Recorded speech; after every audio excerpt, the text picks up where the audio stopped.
Welcome to Zoom at Noon. I'm your host, Dale Caldwell, and we have our good friend, Joe Colontonio. Joe, welcome. Hi, Dale. Great to see you again. Sue Slavin and Maura Panuski, of the Institute have, have done just great work and really helping us put together this series. And today we're going to talk about coaching, but ICF certification. And a lot of people, even those that love coaching and even those that are being coached, don't really understand the importance of ICF certification. So we're going to spend the next hour really talking about that. But as always, because I love your background and love the way you think, Joe, kind of walk us through, where'd you grow up and how did you end up getting into coaching? What do they say? The path to get where you want to be is never like this, right? It's always up and down. So it's been the up and down, but so I would say that I always like to share my first job because I'm so proud that my first job was in my grandfather's junk shop in Camden, where I was chief pencil sharpener. Right, at a family business, yes. Yeah, and that was my job. I was chief pencil sharpener, and then somehow they called it, a rise in job, but then I became, chief sweeper of everything. So it really took me a while. I don't think I ever got into the main office, but yeah. So being an entrepreneur was sort of in my blood from a young child.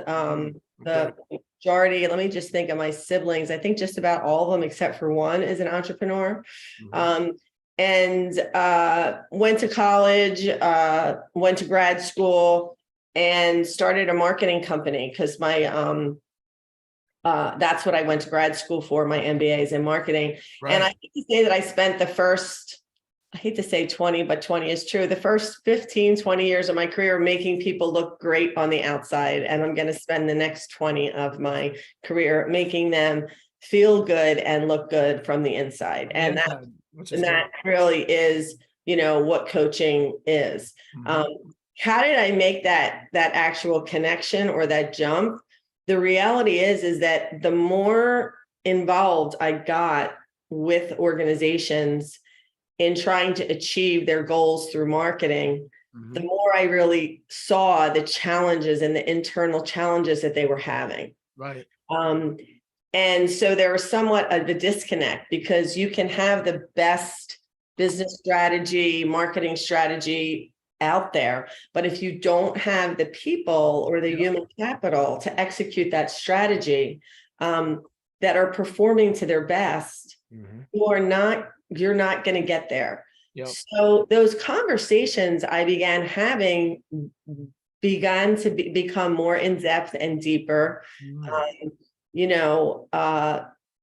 They trusted me with their challenges. And so we tried to begin addressing that. And that's when I said, well, wait a minute, there's something here. And I went back and did some postgraduate work in leadership development, executive coaching, life coaching. It's a tool belt. We always sort of wrap it up in the brand that we're presenting, but when you really peel the onion back, all coaching at its basic level is personal development for professional success. So there is an element of life coaching in there. But Joe, that's one of the reasons that it's so effective. Yeah. You come in, you're hired, you're in a big, high level executive, you bring a coach in, and they really force you to really pull things out of you, and work and life are intertwined. The higher you are, they're the same. You can't say, okay, 5 o'clock, I'm a person again, I'm an employee from 9 to 5. That doesn't work anymore. And so coaches are more important than ever to really kind of, deal with that connection. This is what I tell my clients and my students. The way we do anything is the way we do everything. Yeah, that's great. Unless change happens. Yeah. So, all right. So you're a coach. That's where the work is done. So I began to see this pocket and I thought, let me, learn more because like yourself, we always try to stay on the cutting edge, having the latest, most current information.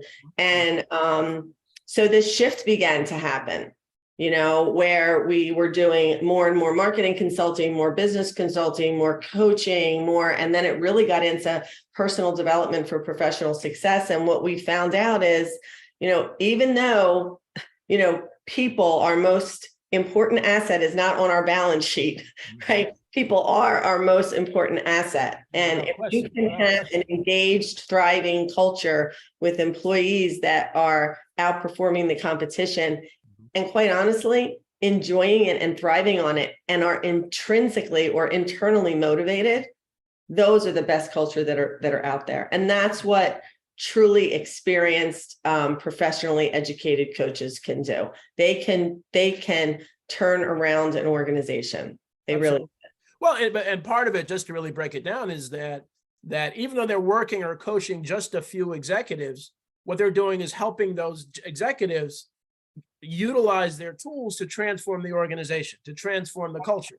So I don't think people often understand it. Said, okay, well, Joe needs coaching. Okay, but that coaching with Joe can transform the entire organization. You don't have to coach everybody in the organization. Yeah. And that's so important. You and I know that, but a lot of people who are looking at this don't really understand the real value of that. And I'm going to do a shameless plug for our program at the Rothman Institute, but what we say and what our goal is that each one of our graduates has the opportunity to change one leader at a time. And what is your emotional wake? Yeah. What is your legacy? So if, that's our way to build and build, and that's really the mindset. And we love working with organizations and leaders that embrace that and that want that, because that's where the growth could happen. So yes, one leader can change an organization. Absolutely. 10 can do it better. So we're hoping that, we're making an impact, and we seem to be, so we're going to keep doing it. Well, again, it's let's get to the ICF, the International Coaching Federation. And so, the major sports leagues, have, the governing bodies. They have the Major League Baseball and the United States Tennis Association and the National Football League, and the U.S. Soccer, Major League Soccer. Absolutely. The ICF is really the governing body of expert coaching. So talk a little about that. I don't know if you have any slides, but feel free to share some of those slides too. I do. I have a few, but all right, yeah. Let me share some slides, but I'll give you a little bit of background. And I did want to make sure that I brought with me the most current. Whoops. I'm not sure what happened there. Did I lose you? No, I'm here. All right. Do you see a slide? Yeah. Oh, yeah. I see. Yep. I see the cover. I had a 30-second technical glitch. Okay. So the International Coaching Federation was established in 1995, right? And I want to try to be as precise as I can, since I'm technically not employed by them, right? But I am an ICF credentials coach as yourself, and we do have a ICF accredited coach training program. So it was established in 1995, and it really has become the gold standard in the coaching industry. They are dedicated to advancing the coaching profession, and this is what they say: by setting high standards, providing an independent certification, and building a worldwide network of trained coaching professionals. They are going to approach 50,000 members globally. Wow. Within the next few years. Wow. So there was actually in 2022, there was a global consumer awareness survey. And that survey found that 85% of coaching clients, and this is a quote, 85% of coaching clients say it's important or very important that their coach holds a certification or credential. And earning that credential provides you with instant credibility. Right. Also provides you with visibility for clients. So the ICF has gone through a lot of changes. recently they've restructured, and I'm just going to give you just a quick slide on their restructuring. So here's the ICF ecosystem, right? There are professional coaches, there's coach education, credentials and standards, thought leadership, the foundation, and coaching and organizations. So they are very diversified within the industry. And they're doing very, very good things around the world. One of the things that I had the privilege to work on with the International Coaching Federation in New Jersey is the Ignite initiative. And we partnered in conjunction with the United Nations. We partnered with all the consortium of homeless shelters in the state of New Jersey. Wow. We provided coaches to those homeless shelters where the individual employees requested it. We were able to provide them with pro bono coaching. Wow. That last year for a period of time. I believe each person got 10 sessions or so. So we're trying to make an impact, and that was coaches volunteering their time, for the greater good, and how can we make an impact? And that Ignite initiative is a global initiative. So everywhere where there is an ICF chapter, they have the opportunity to participate in something like that. And that's is just that out of the foundation? Is this out of the foundation or? Yes. Okay. Yes. That is, yeah. Let's walk through this before we have some time. And so, because this is important for people to understand that. And a lot of these, I'm a member of the ICF, of course, but also the National Speakers Association, which is very, very similar, except on the professional speaking side. And, they have a foundation and awards and certification, but, so coaching in organizations, can you talk a little bit about that? Leave that up. If you can leave that up, I want to go around the circle because we have some time. All right. So people really understand, because I think that's important. I got you. I think that, they're really trying to get clarity and to share clarity on what they're doing. Right. And I can pull up, just give me a second to do because let's grab it from that out of the recording. Give me one quick second. Let me pull this up again. I'm trying to get the ICF website up. Okay. And it's just interfering with the way I had this set up. Yeah, but I think it's an excellent organization. It really is very organized, and they've gone through some iterations over the years, and really have refined. It's now the International Coaching Federation.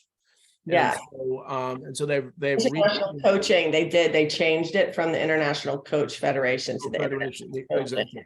Yeah. And refining and so what are the levels? What are the levels while you're doing that? You want to explain the various levels of certification? I have it back for you. I have 3 monitors here, and sometimes Zoom is not very playful. We like it to play, but it doesn't always play. So the ICF initiatives and coaching organizations, right? They are specifically trying to expand their influence in organizations so that they can actually enhance the market for ICF accredited or credentialed coaches. So that's what they're doing in that area. The ICF Thought Leadership Institute, is that right next to that? I guess we're going. Yeah. So going. Yeah. And professional coaches. Yeah. We'll go to professional coaches next. So professional coaches is what we are. It's that part of the organization that is the membership portion for trained practitioners. And that's where we're seeing our credentials happen. They're actually happening in credentials and standards because they're the governing body that oversees the credential. Okay, so I'm sharing the website here, so you can see the ICF professional coaches, and then it goes credentials and standards, which you're an expert on. Credentials and standards are exactly that. They oversee the credentialing of the individual coach practitioners. And that's becoming more and more the responsibility of the educational programs that are aligned or accredited by them. So that's how they're managing that everyone is using the same body of work, credentialing and standards. Right. The coaching education oversees programs like the Ignite Excellence in Coaching program, right? They are making sure that everything aligns with the foundation principles, the code of ethics, the mission, values of the ICF organization. And there is a procedure that you go through to be able to develop and educate on that program. Yes. The foundation is the foundation that we were talking about with the Ignite program that we launched because of their relationship with the UN. And I think coaching in organizations is where we started. So they are really trying to support us by bringing information and influencing organizations for us to be able to work with them more, meaning credentials coaches. Right.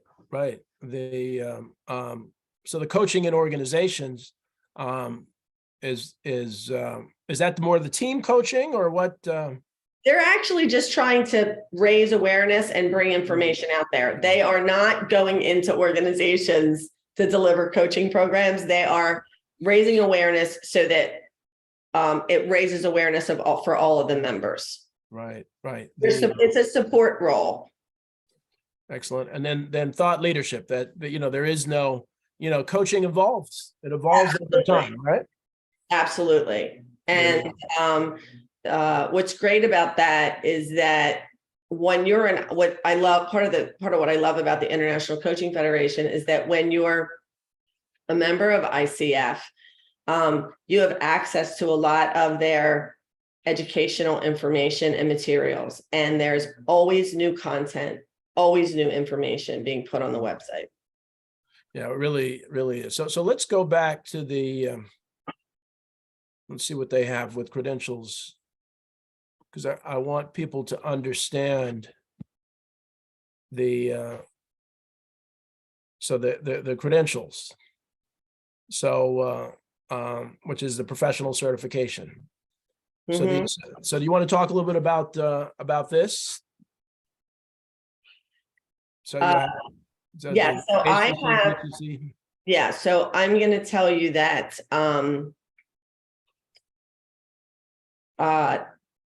there are 3 levels. I was going to see if I had a quick slide in a deck, but I don't. There are 3 levels of accreditation with the International Coaching Federation. And they are based on educational hours as well as experience. So the first level is ACC, which is an accredited certified coach. After you meet your educational requirements, which are 60 hours of coach specific training, there are a few other things depending on the program that you're in that you have to accomplish. You can then sit for the coach's knowledge exam.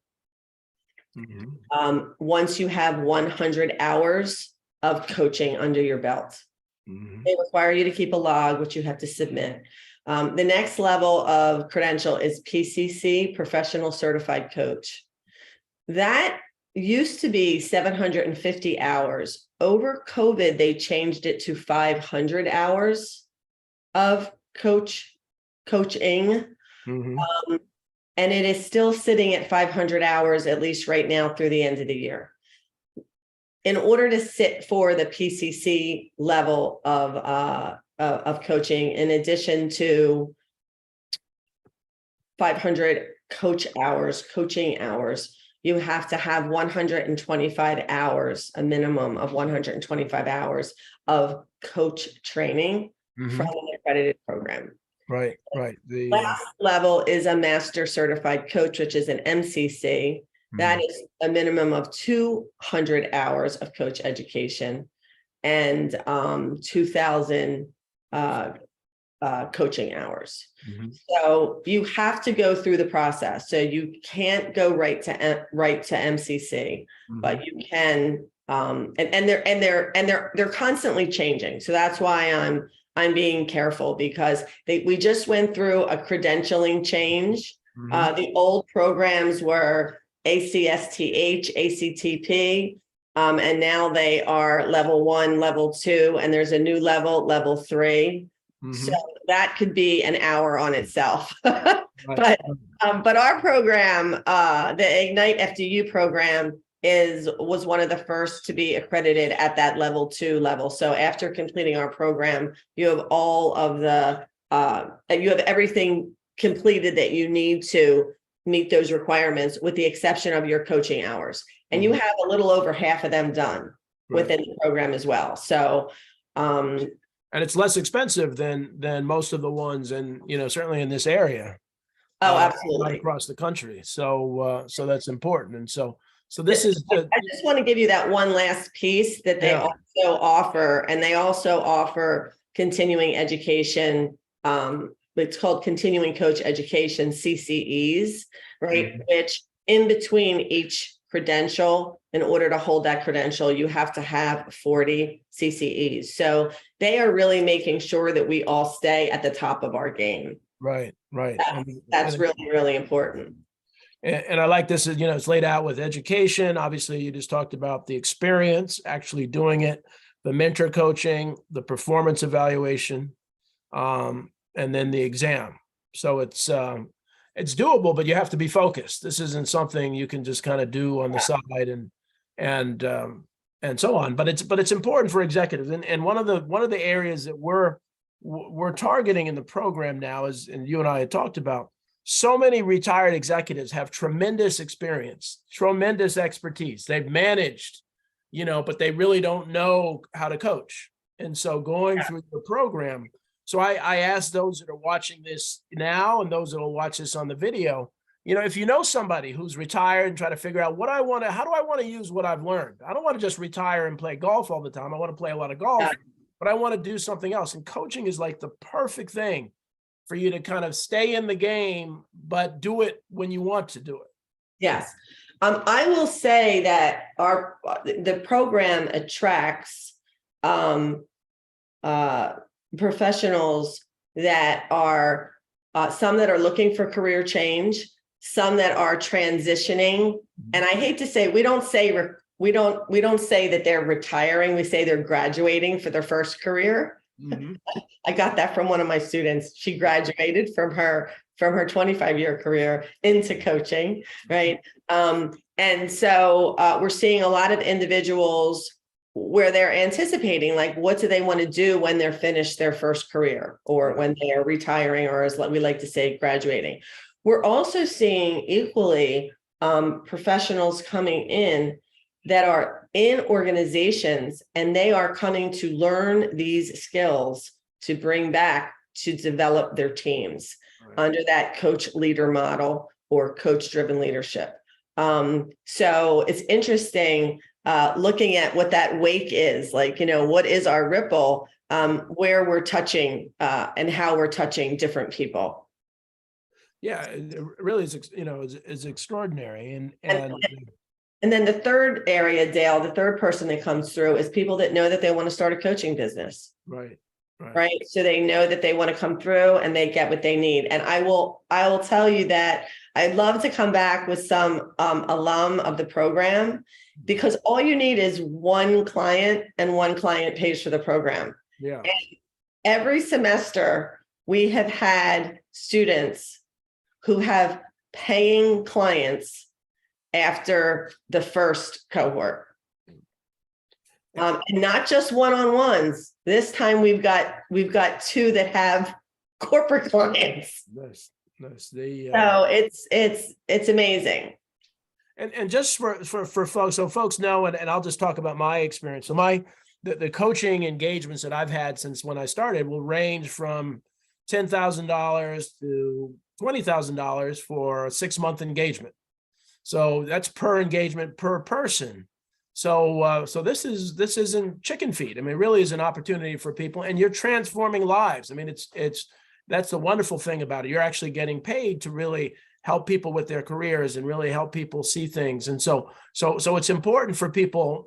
Frankly, I think every executive that's thinking about retiring should at least consider the coaching. Not everybody can be a great coach, but they should consider that as a potential career, don't you think? I do. I agree, because they have a lot of wisdom and they have a body of work, and it's a great way to specialize.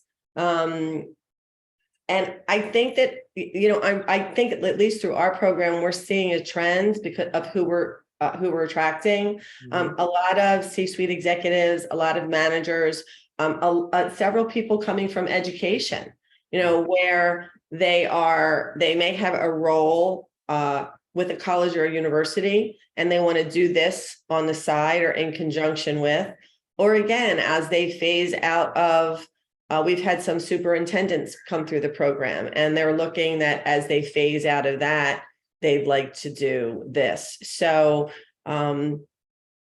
we tend to really attract people that want to help other people, right? And they're at a point in their life where that's a big value to them, and they want to turn that into a career. And it's a wonderful culture because of that. It's a group of people that genuinely want to help. They're not in it for the money. They're in it really for that satisfaction. And I'll tell you, our alumni from the program are very, very active. They stay together in their groups, and fortunately, they invite me back as well. But someone gets things like this go on. Someone gets a client and they don't know how to price it. So they go to the group and they post, "Hey, I have this client. Can someone help me?" Someone gets a 10-person coaching job and they don't know how to do the contract. Does anyone have a sample contract? And the alumni share with each other. We also have alumni coming together and doing joint projects and work together. So, in whichever program you choose, if anyone is considering doing a coach education program, really look at the alumni base, speak to the alumni, find out what they're doing. Don't just go by, they have great marketing materials. I will tell you that I've had plenty over my career. I have had people reach out to me through LinkedIn to ask me, they're thinking about becoming a coach. This is before I had a program. A coach will talk to you. If you're interested in coaching and you see a coach that's an ICF credentialed coach, they will talk to, they will, I'm surprised, I would be really surprised if they wouldn't. It's not often, but throughout my career, I've gotten calls, and you want to share the industry. You want to share being a change agent. So let's talk about some of, we've got a half hour left, about some of the engagements. There's obviously, we're not going to mention names or companies, but I can share, you can share, to really talk about, what's kind of the process you've found, and what are some of the engagements you've done? So we approach, with Ignite, we are very much a boutique style or a boutique driven organization. So it's all about the partnership. So we don't necessarily have canned programs or a la carte programs that you pick from.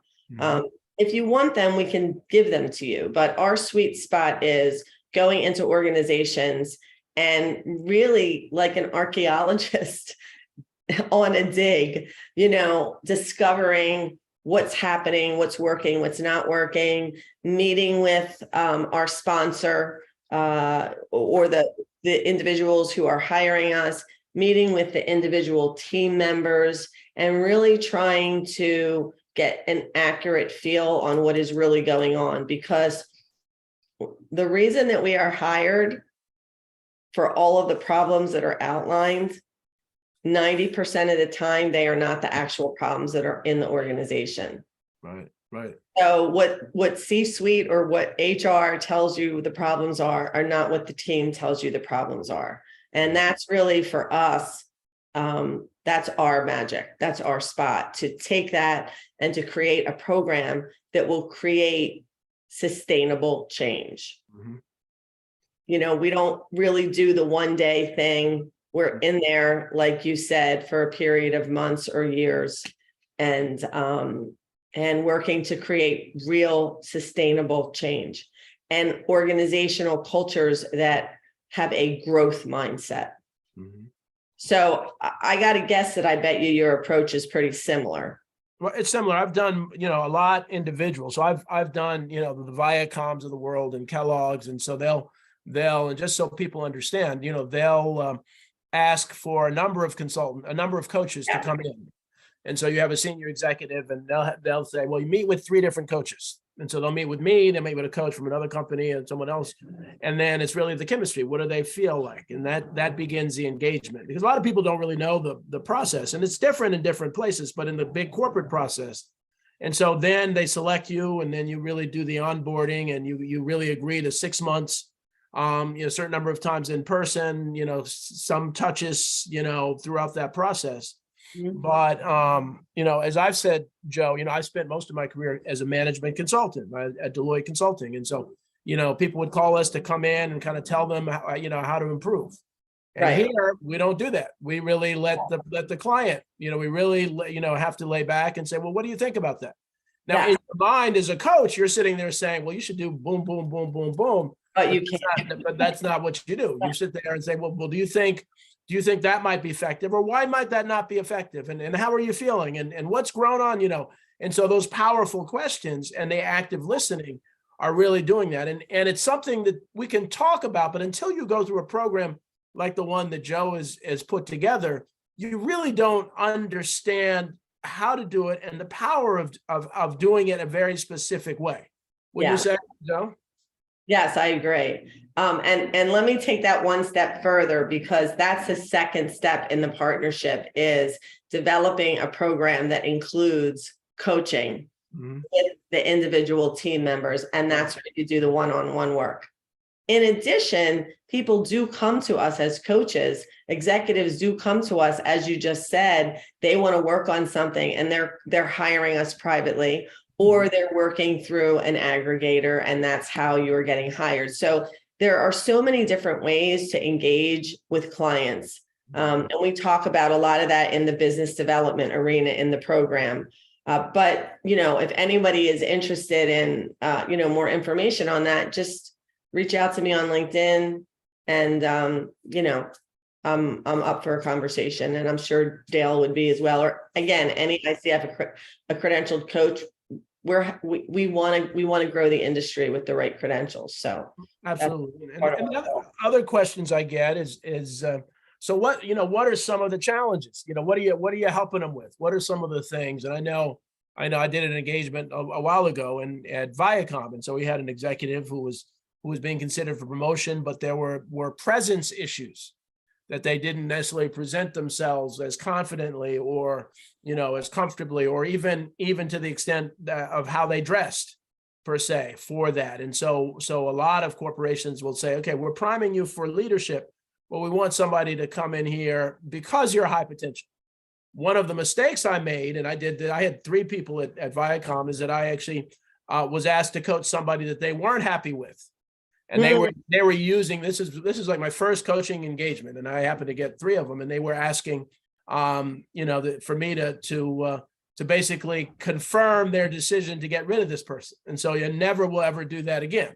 And I was naive to do that. And so those kinds of engagements, really the companies are, know that people aren't going to take those anymore. This was more than 10 years ago, but the others are so rewarding. And actually one of my coaches, and this happens, Joe, is another senior person, and really coached him, and he did so well that he ended up getting a job at Google. And so I coached him at Google. Oh, that's awesome. So I wasn't trying to encourage him to lead, but really we helped him develop the skills and the confidence to do better, and then go to Google. And I remember, I hadn't been in Google, and they have their five dining halls and all that. This is New York, Google New York. I haven't been out. but it's really just it's exciting interaction with people. You really get a chance to really understand people. Yes. And best of all, you make them, you help them feel good even during difficult situations. Absolutely. Coaching sessions can really facilitate deep change. Mhm. And that's, as a transformational coach, if you're trained with that model, that's what you're really looking for. So you're looking to transform perspective, drive through barriers that are holding you back from success. You're working with mindset, goal achievement, enhancing your executive presence, creating a style of high performance leadership. And I actually can just pull up because you asked me at the executive level, and I have some numbers too. So let me see what the best way to do that is. This way would probably be the best way to do it. Okay, so within the executive coaching realm, this is a lot of what comes up: elevating leadership skills, perspective, performance, improving clarity around goals and outcomes, moving someone from that planning and strategy mindset to execution. Confidence building comes up, emotional intelligence, leading with influence and impact. Communication and conversation is always something that people want to step up. And here's your dressing, stylizing your executive presence. That comes in sometimes as well. Reducing conflict is another one. And let's not forget high stress levels with balance energy. And that's where we're working on that. And I have some really cool numbers here. This is from the International Coaching Federation. Coaching helps people tap into their potential, unlocking creativity and productivity. These numbers, after working with the coach, ROI, 80% improved confidence, 73% relationships, 72% increase in communication, and 70% in performance. And that was from one-on-one work. Right.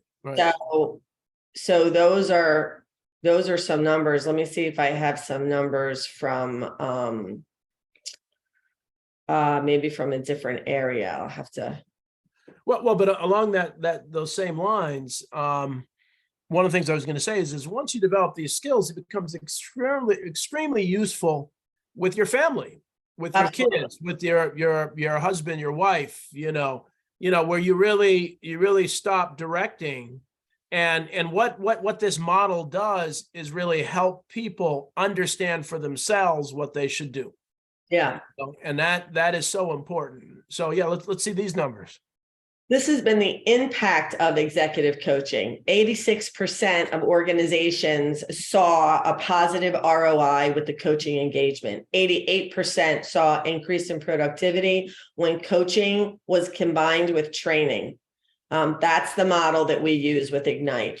98% of individuals who hired an executive coach would coach again, and 89% saw improved communication and optimized individual performance. And this data is all from, it was collected from public research that's out there, either through the International Coach Federation or articles. And that's where we, where we pulled it from. Let me just. Yeah. So, just interesting to look at, right? So, what are people looking for?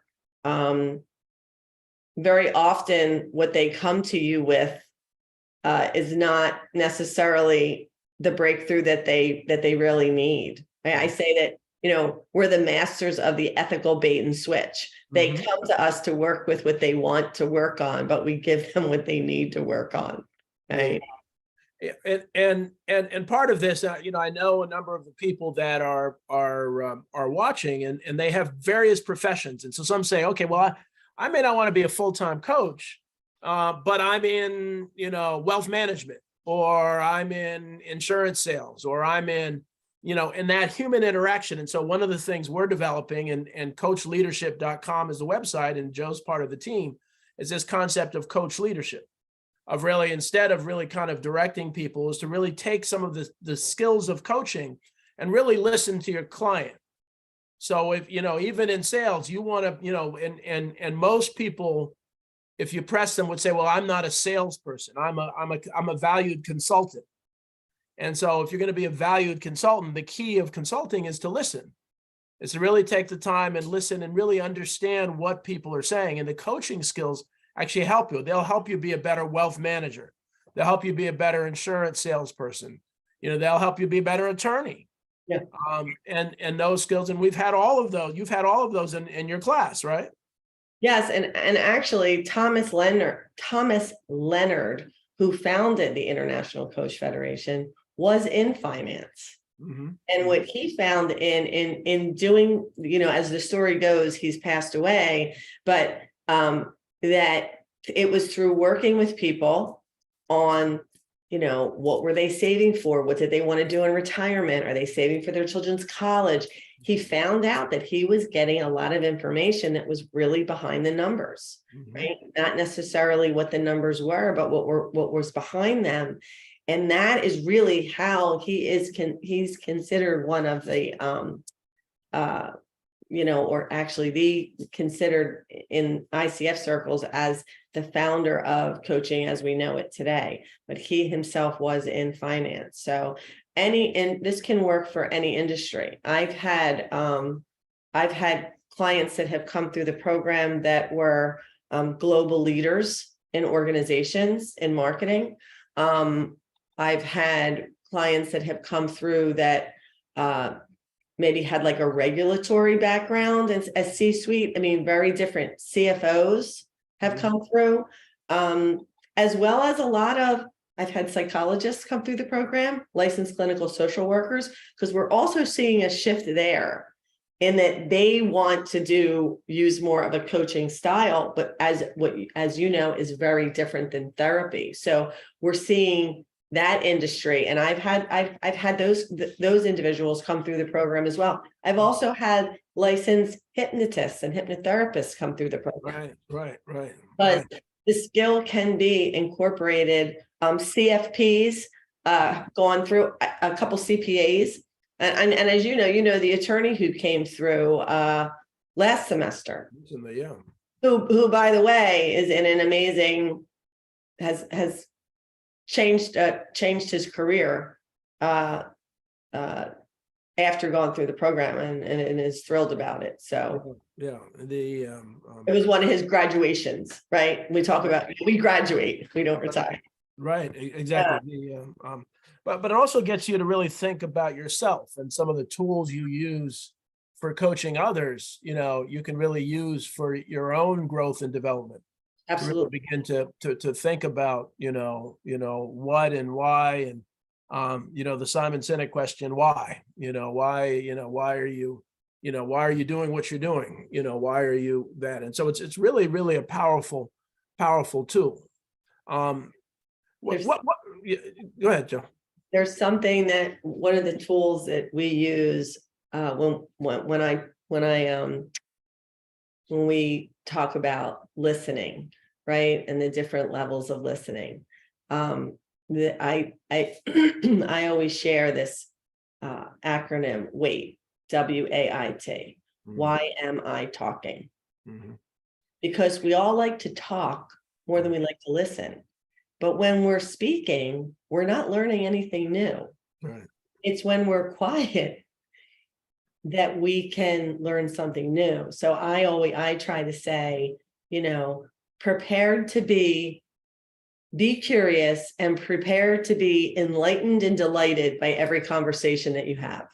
Right? What is your takeaway? Look for the nuggets, like be an archaeologist, right? Be prepared to be amazed in every conversation that you have, and you'll be amazed if that's the mindset. Mm-hmm. Instead of, I have 10 minutes, I've got to get this out, or I'm rushing around. It's really making time for those quality conversations. Conversations create quality relationships. Quality relationships. And again, we often say, God gave us 2 ears and 1 mouth for a reason. Absolutely. So we need to spend more time listening, but it's, unfortunately, society and business rewards, sometimes people that speak up, that are more aggressive and more boisterous. I think that's changing. And that's why I think too, coaching is becoming, much more accepted and in vogue. Yeah. And there's still some dinosaurs that have said, well, I don't need a coach. I don't want a coach. There's nothing wrong with me. And they don't understand that I'm a big tennis guy. And so Roger Federer and Rafael Nadal all have coaches. These are the best in the history of their sport, but they have coaches. So coaching now is really for somebody who's great to become even greater. And so people are starting to really realize that. We go back to Tim Galloway, who's one of the individuals that's credited with building this body of work. The inner game of tennis. Mm-hmm. That's where we first saw he tuned into that when he was working with his athletes, they were beginning to visualize, right? What was their inner game? I mean, and you can speak more to this. You're a tennis player, but can you speak a little bit to that versus your inner game and your outer game?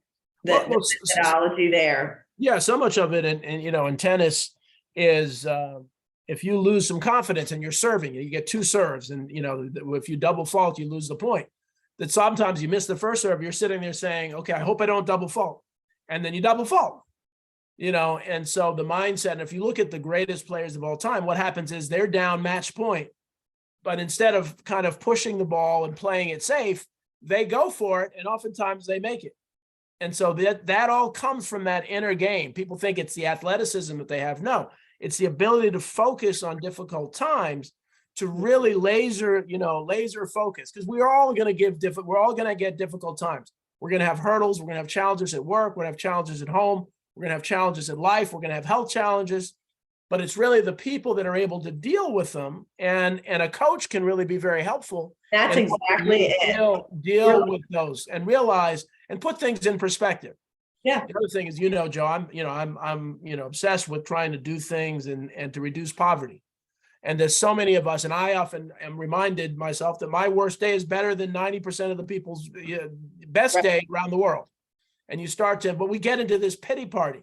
We get into this, at work and other places, and we lose confidence.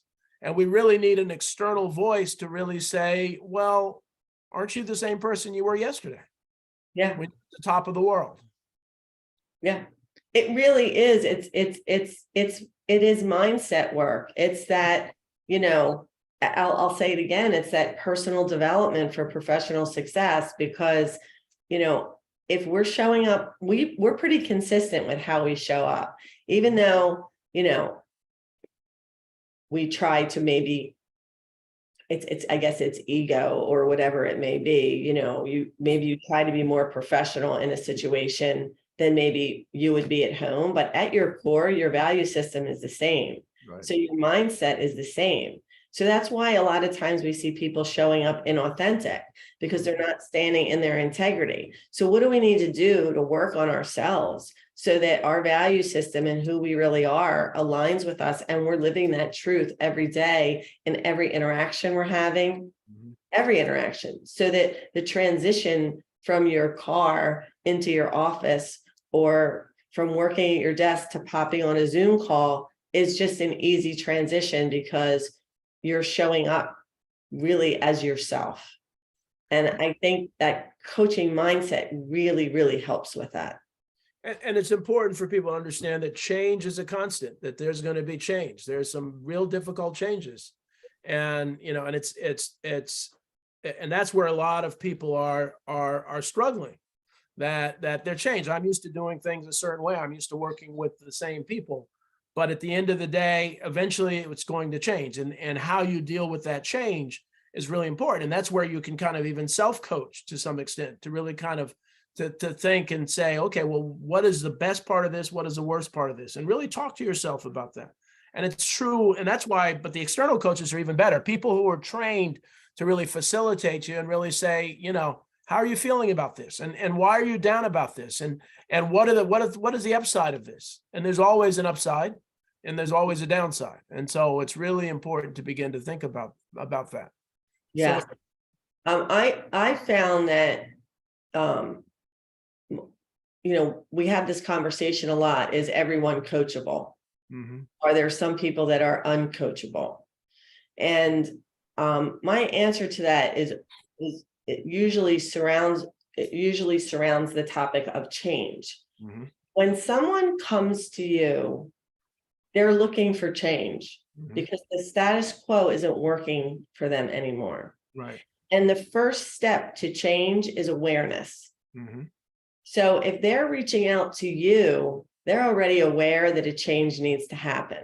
mhm, Now, if a client, if an organization is sending one of their leaders to you, similar to the conversation or the client that you had before, a lot of times they're not conscious that there needs to be a change. right. So as a coach, our first step is to bring awareness and Mhm, to explore around that.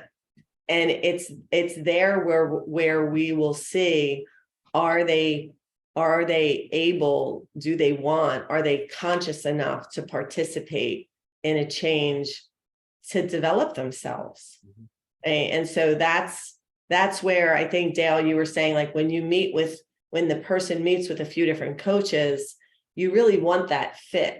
that connection. And that's another thing I tell my coaches: you do not have to work with everyone that wants to work with you. Mhm, You really get to choose.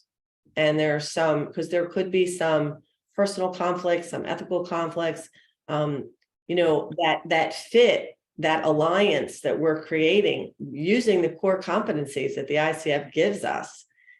You're really exploring if you can work together, how you work together, and if there's synergy there. And that's very important. Well, and what happens is, as imperfect human beings, we have narratives in our head. We may have had a bad experience somewhere else and we're going into something that seems similar and we're saying, oh, it's not going to work. It's not going to work. It's not going to work. And so part of the coaching is to really let people know that every day is different. Every situation is different. There's no situation that's exactly the same because it's a different time. It's a different place. It's often even the same people are different. And so when we do that, we have to give things a shot. And so that's why I always resist when people say, well, I can't do that. I can't do that. I can't. And my mom used to say, and she's right over here, can't doesn't live here anymore. So, Yeah. So it's part of being open. Now, again, it may be difficult. It may be a challenge, but we don't grow unless we give new opportunities a chance. I have one for your mom. I have one for you to give to your mom. Mhm. That doesn't live here anymore. How about I should do this, I should do that? How about stop shooting all over yourself? I like that. I like that. Though, when I was growing up, I'd be a little racy from my mom, but Oh. Well, it should, as Southern lady. right? Exactly. We use that when we, if that's a way. So humor Yeah, right. is a technique. Exactly. The technique It's a powerful technique. is a very powerful technique. Powerful technique. And sometimes, again, with the right chemistry, you'll say, "Why are you shooting all over yourself?" And they're like, "What?" Right? I love it. I haven't used that, but I like that. I like that. But it shifts the energy. Another one of my favorites is, "How's that working out for you?" Right. Again, but that's in you using that. Now, in a different situation, as coaches, we're flexible. It may be delivered something as, from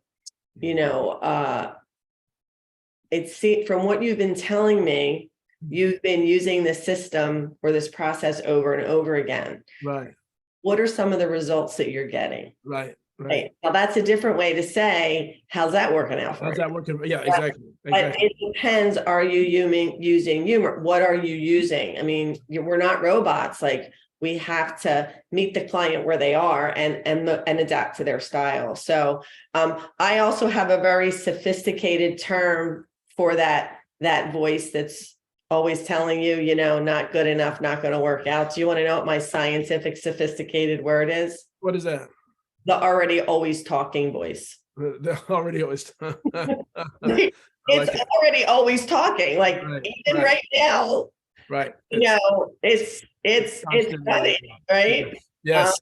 So it's the already always talking voice. And when I say that, people laugh because they get it, right? We all have it. We are human. And one of the things that we work on, if the client is ready to do the deep work, is to learn how to quiet that voice, right, and begin to systematically change our automatic thoughts. right. And there are very sophisticated techniques around that for real.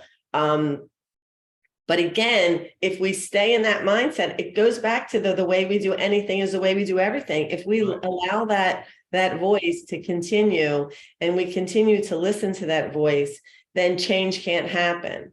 But when somebody is aware that they don't want to listen to that voice, or that voice isn't serving them anymore, that's when they're ready for change. So ultimately, people are coming to you for change, or they're being sent to you for change. And, it's up to the coach as to the methodology that they're going to use. I will say that as coaches, we always must hold our client in the highest positive regard, meet them where they are, and support them through that change.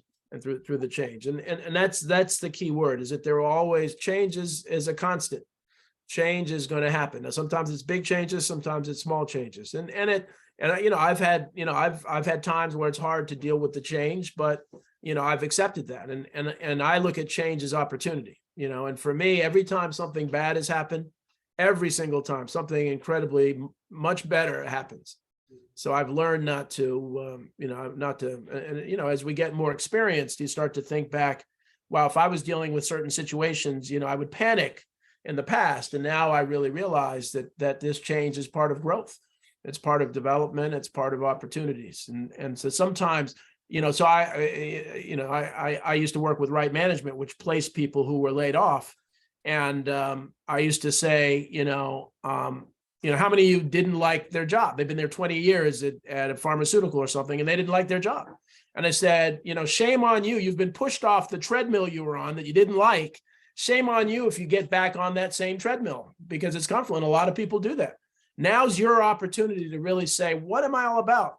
What do I want to do for the rest of my life? And so I think it's important. So, well, Joe, we're at time. And so thank you. Any final word? This is always it's always been a pleasure. I think we're going to have a coach's corner first Friday every month, talking about topics. So come back, brainstorm with us, bring questions, participate in the conversation, because in coaching, it is all about the conversation. And so, Joe, if they want to contact you, what's your number? It's just ignitebusinesspartners.com. You can get to me through the FDU website. You can get to FDU through my website. Okay. It's been a pleasure, Dale. And as always, time. Yeah, we'll see you next time. Then thank you all for coming, and have a great weekend. All right, thanks. Take care. Bye-bye. Bye-bye. Thanks, Joe.